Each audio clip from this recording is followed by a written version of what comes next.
حضرت شاہ عبدالحق محدث دہلوی علیہ رحمہ لکھتے ہیں کہ حضرت سفینہ نبی پاک علیہ السلام کے صحابی تھے، ایک کشتی میں سفر کر رہے، وہ ٹوٹ گئی، پھٹے پر آگے پھٹا ایک جزیرے پر پہنچا، جزیرے پر پہنچے تو آگے سے ایک شیر آ گیا، اور شیر حضرت آپ جانتے ہیں جنگل کا درندہ شیر پھاڑ دیتا ہے، انسان کو نقصان پہنچاتا ہے۔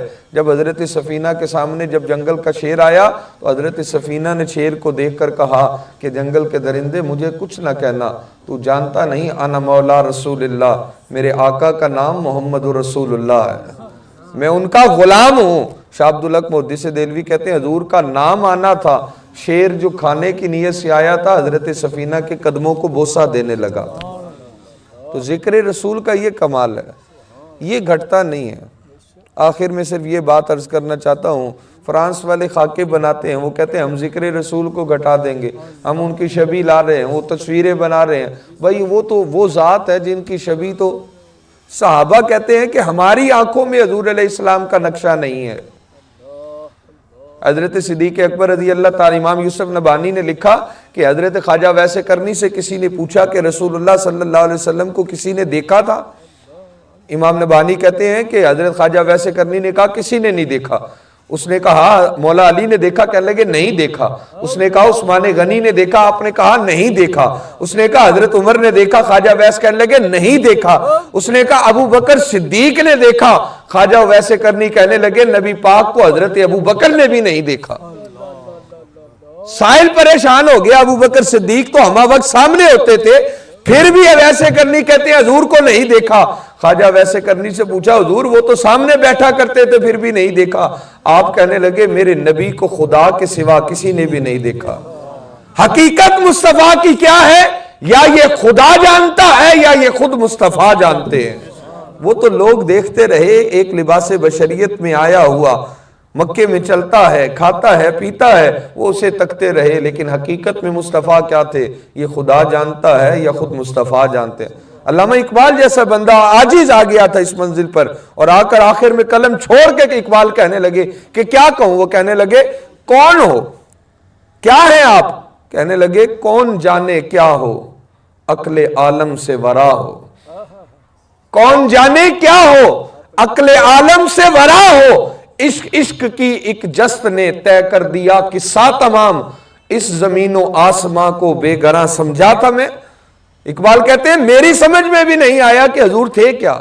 خود فاضل بریلوی رضی اللہ تعالیٰ عنہ اس منزل پر آ کر لڑکھڑا گئے اور کہنے لگے یا رسول اللہ آپ کو کہوں کیا، پتہ ہی نہیں لگتا۔ پھر کچھ نہ بنا تو اعلیٰ حضرت نے قلم توڑا، کہنے لگے مالک کہوں کہ مالک و مولا کہوں تجھے، باغ خلیل کا گل زیبا کہوں تجھے، یا رسول اللہ کیا کہوں آپ کو۔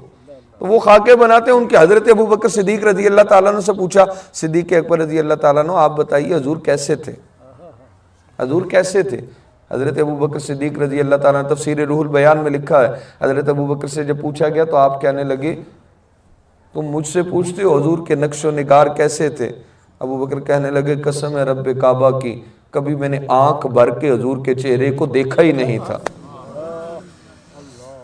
آنکھ بھر کے میری آنکھوں میں اتنی طاقت نہیں تھی کہ حضور کے چہرے کو دیکھ لیتا۔ انہوں نے کہا یار آپ بیٹھتے تو سامنے تھے، کہتے بیٹھتا سامنے تھا، نظریں جھکی رہتی تھی، حضور کو نہیں دیکھ پاتا تھا۔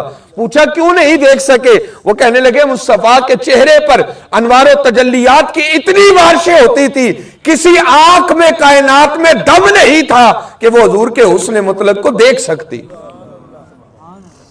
کیوں نہیں دیکھ سکی؟ موسیٰ علیہ السلام کو طور پر گئے، ابھی جلوہ گاہ کو دیکھا تو واپسی پلٹے تو حکم ہوا موسیٰ چہرے پہ پردہ ڈال کے جانا، تیرے چہرے پہ انوار و تجلیات کی اتنی بارشیں ہیں، کسی نے بے ساختہ تیرے چہرے کو دیکھا تو آنکھوں کی روشنی چلی جائے گی۔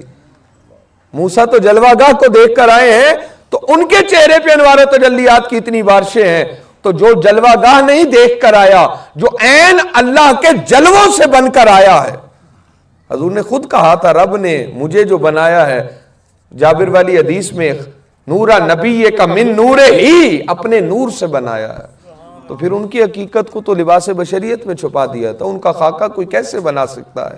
لیکن یہ اندر کی خباثت نکالتے ہیں، یہ جتنا چاہے کر لیں۔ آخر میں یہ شعر کہتے ہیں مٹ گئے مٹتے ہیں مٹ جائیں گے آدھا تیرے، پر نہ مٹا ہے نہ مٹے گا کبھی چرچا تیرا۔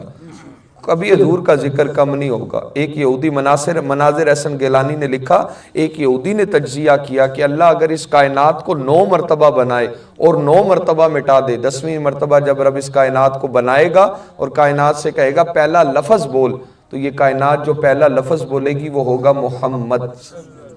اس سے پوچھا یہ کیوں؟ وہ کہنے لگا اس کائنات کی گھٹی میں حضور کا نام رچا بسا ہے، تو ان کا ذکر کوئی گھٹا نہیں سکتا۔